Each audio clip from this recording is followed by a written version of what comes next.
The late-night shuttle was a lifeline for me, a weary nursing major at the University of Colorado Boulder.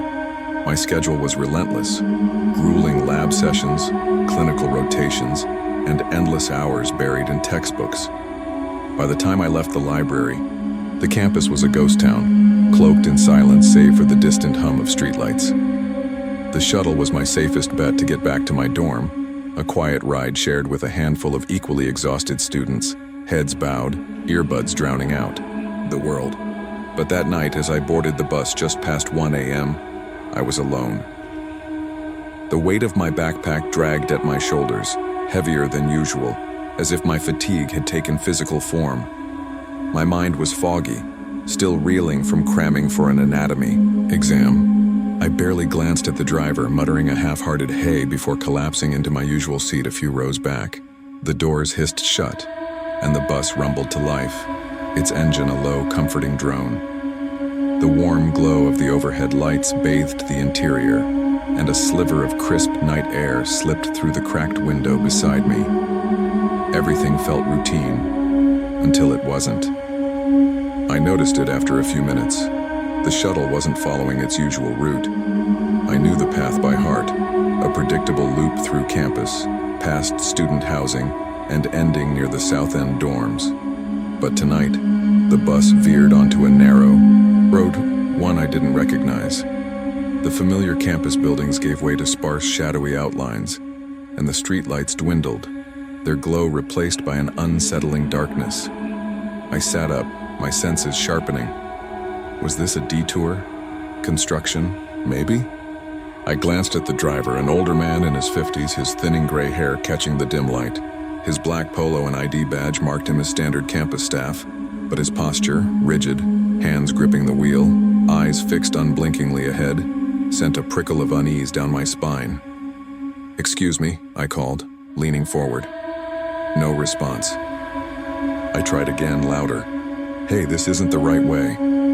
Still nothing. His silence was deafening and my fingers tightened around my backpack strap. I told myself to stay calm. Maybe he was hard of hearing, or just zoned out after a long shift. But then the bus turned again, onto an even narrower road, flanked by dense trees. No streetlights, no houses, just an endless stretch of forest swallowing the faint moonlight. My pulse quickened. This wasn't a detour. This wasn't a mistake. I gripped the armrest, my heart thudding in my ears. "Okay, don't panic," I whispered to myself, fumbling for my phone. The screen glowed mockingly. No service. My stomach lurched. My dorm was miles behind us now, and this road led nowhere near student housing. I stood, my voice shaking. "Hey, where are we going?" The driver finally reacted. He turned his head slightly, and a smile crept across his face. Not a warm, reassuring smile, but a tight, unnatural grin that made my skin crawl. Without a word, he reached for something on the dashboard. Click. The doors locked. Panic surged through me. I grabbed the seat in front of me, my voice rising. "Why did you lock the doors? Where the hell are we going?" He didn't answer. The bus slowed, then stopped. He put it in park and stood, his movements deliberate, almost predatory. My body froze as he stepped into the aisle, that eerie smile still plastered on his face. "You shouldn't be out so late," he said, his voice calm and flat, as if we were chatting about the weather. My eyes darted around, searching for an escape. The windows were too narrow to climb through, the doors locked tight. I backed away, clutching my backpack like a lifeline. He took another step toward me. Instinct kicked in. I lunged for the emergency exit at the back, slamming my hand against the handle. It didn't budge. Locked. "You shouldn't," he repeated, his voice closer now. Desperate, I swung my backpack with all my strength, catching him in the chest. He stumbled back, just enough for me to dart past him toward the front. His footsteps pounded behind me as I fumbled with the door lock, my hands slick with, "You shouldn't be out so late," he said, his voice calm and flat as if we were chatting about the weather. My eyes darted around, searching for an escape. The windows were too narrow to climb through, the doors locked tight. I backed away, clutching my backpack like a lifeline. He took another step toward me. Instinct kicked in. I lunged for the emergency exit at the back, slamming my hand against the handle. It didn't budge. Locked. "You shouldn't," he repeated, his voice closer now. Desperate, I swung my backpack with all my strength, catching him in the chest. He stumbled back, just enough for me to dart past him toward the front. His footsteps pounded behind me as I fumbled with the door lock, my hands slick with. Jordan was skeptical. "You sure it's even accessible?" Nick smirked. I checked. "There's an entrance near the boiler room in Weldon Hall. It's not even locked." That was all the convincing we needed. On a quiet Friday night when the campus was nearly deserted, we slipped into Weldon Hall. We dodged a security camera and found the entrance, a rusty metal door hidden behind a stack of janitor's carts. Nick yanked it open, the hinges groaning in protest. A blast of cold, stale air hit us, carrying the scent of damp earth and rusted metal. We stepped inside, our flashlights cutting through the murky darkness. The tunnel was narrow, its concrete, walls cracked and lined with ancient pipes. Faded markings, barely legible, hinted at a time when these passages were bustling with purpose. The air was thick, heavy with a musty smell that clung to our clothes. Our footsteps echoed, the only sound in a space that felt unnaturally still. "This is wild," Jordan whispered, his voice barely audible. "It's like we're in another century." Nick, leading the way, held up the blueprint. "This map says there's a whole network down here. Some tunnels connect to buildings that don't even exist anymore." We walked for about 10 minutes, navigating twists and turns, stepping over debris, rusted buckets, broken light fixtures, and clumps of dust that swirled in our beams. Then I noticed something, scratches on the walls, deep and jagged, like claw marks. Not the kind of graffiti you'd expect from bored students. These looked angry. We reached a junction where the tunnel split. The left path stretched straight ahead, dimly lit by our flashlights. The right sloped downward, vanishing into an inky void. Something about it felt wrong, like the darkness was watching us. "Let's go left," I said, my voice tighter than I meant it to be. Nick stopped suddenly. "Guys, listen." At first, I heard nothing. Then a faint whisper, so soft I wasn't sure it was real. It wasn't words, just a low, eerie murmur that seemed to come from everywhere and nowhere. Jordan's eyes widened. "Nope, we're done." Nick tried to play it off. "It's just a pipe hissing." But when I shone my flashlight down the corridor, the whispering stopped. That was worse. I turned to Nick, ready to suggest we leave, but he was gone. "Nick?" My voice echoed, unanswered. Jordan's breath hitched. He was just here. A scuffing sound came from ahead, sharp and deliberate. My flashlight trembled as I swept it across the tunnel. There in the distance stood a figure. Not Nick. His clothes were old, tattered, his shoulders hunched at an unnatural angle. His head was tilted, as if listening to something we couldn't hear. The whispering started again, my name clear as day coming from him. Jordan grabbed my arm. "Run!" But my legs wouldn't move. The figure was still facing the wall, yet somehow closer now. He hadn't walked. He hadn't run. He was just there. The whispering grew louder, my name weaving through the air, like a taunt. I snapped out of it, grabbing Jordan's sleeve and bolting for the entrance. The tunnel felt longer now, the walls closing in as we ran. I glanced back. The figure was closer still, his head still tilted, his presence wrong in a way I couldn't explain.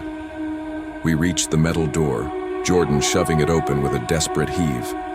We stumbled into the cool night air, gasping. Nick was already outside, pale and shaking, his hands on his knees. "What the hell, Nick?" Jordan snapped. "Why did you run?" Nick didn't look at us. "I saw it," he muttered. "It moved and I just ran." "You didn't warn us?" I asked, my voice sharp with betrayal. "I don't know what I saw," he said, his voice breaking. "It was just there." We didn't speak after that. We left Weldon Hall, the weight of what we'd seen hanging over us. The next morning, I dug into the campus archives, driven by a need to understand. Most records of the tunnels were sealed, but I found a grainy article from the 1960s about a student who vanished while exploring underground. His friends reported hearing his voice whispering their names long after he was gone. His body was never found. I never went near Weldon Hall again. Nick and Jordan refused to talk about it, but sometimes late at night I hear it. That faint, distant whisper calling my name. I tell myself it's just my imagination, but deep down I know something is still down there, waiting in the dark. Story 3. The smell in room 317 moving into Creekside Hall at UT Austin was a dream come true. It was my freshman year and I'd scored a single room in a hulking concrete tower from the 1960s. Sure, the building was old, flickering hallway lights, stained carpets, and walls so thin I could hear my neighbors' whispers, but it was mine. No parents, no roommate drama, just freedom. I spent the first few days unpacking, arranging my bed, desk, and mini fridge, turning the stark room into a cozy haven. Then, on the third night, I noticed it. A faint, musty odor, like old books left in a damp cellar. I chalked it up to the ancient AC unit, which wheezed more than it cooled. But by the end of the week, the smell had worsened, morphing into something rancid, like rotting meat. I scrubbed the floors, wiped down the walls, and plugged in an air freshener. Nothing helped. By the second week, the stench was unbearable, thick and heavy, like it was seeping into my lungs. I marched to the front desk, exasperated. "My room smells like something died," I told Brian, the RA, who barely glanced up from his phone. "It's an old building," he said with a shrug. "Probably the pipes." "No, it's not the pipes," I insisted. "It's getting worse. It's bad." He sighed and called maintenance. The next morning, 2 workers arrived, one older, balding and bored, the other young and disinterested.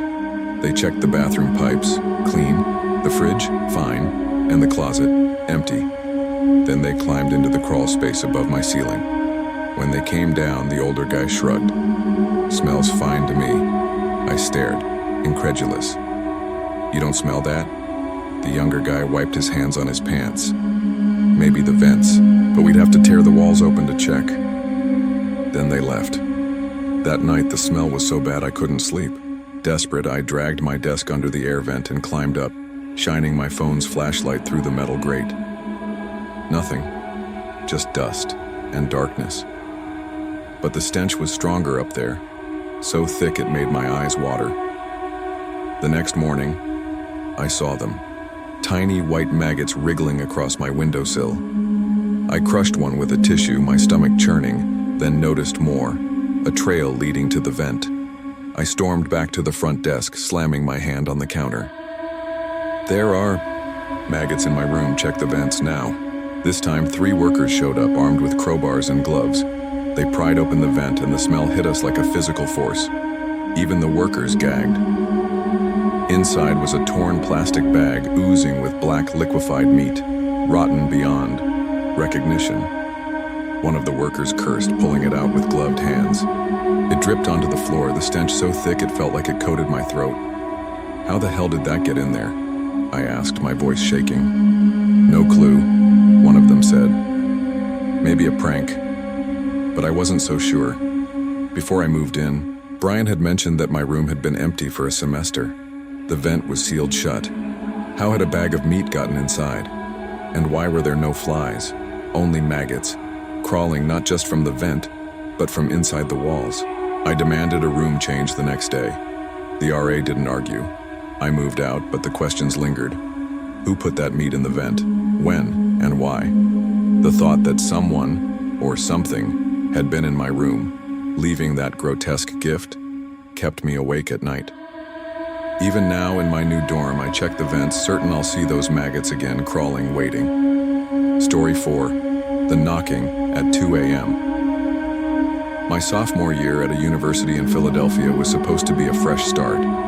I'd moved into a historic dorm, all brick walls and massive windows, steeped in urban legends that added to its charm. I had a single room, a rare luxury, and for the first few weeks, everything was perfect. Then the knocking started. It was a Tuesday night, 2 a.m. 3 slow, deliberate knocks woke me from a half-sleep. Knock, knock, knock. Groggy, I stumbled to the door and peered through the peephole.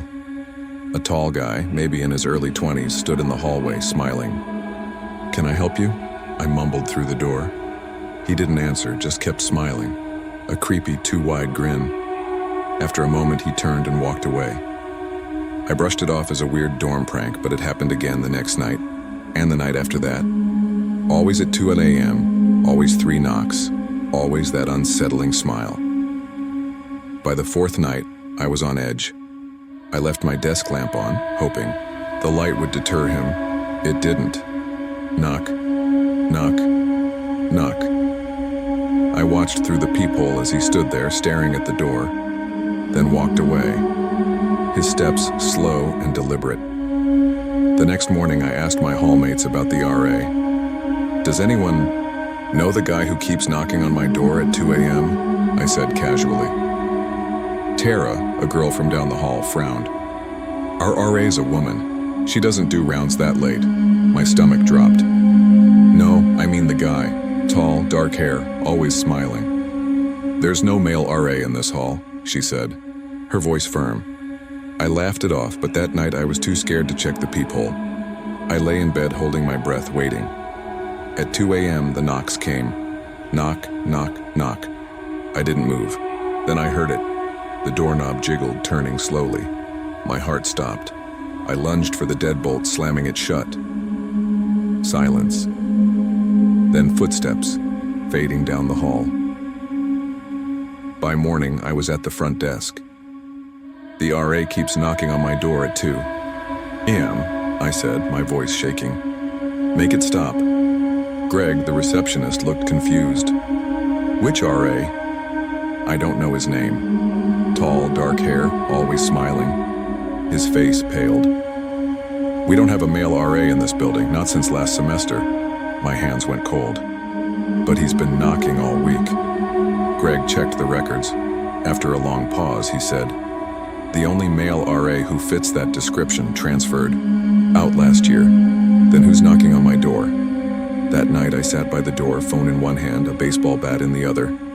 At 1:58 a.m., my heart was pounding. At 2 a.m., the knocks came. Knock, knock, knock.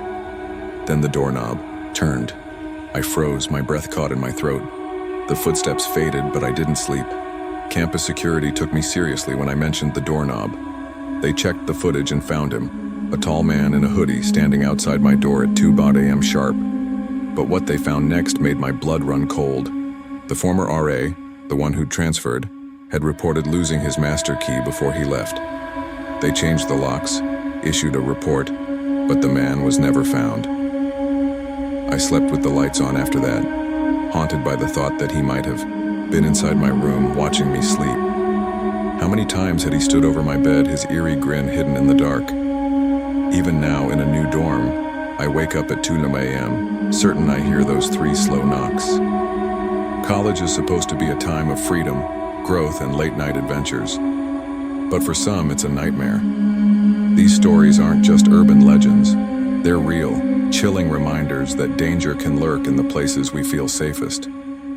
From a shuttle driver with sinister intentions to a figure in the tunnels that shouldn't exist, these experiences stay with you, creeping into your thoughts when the lights go out.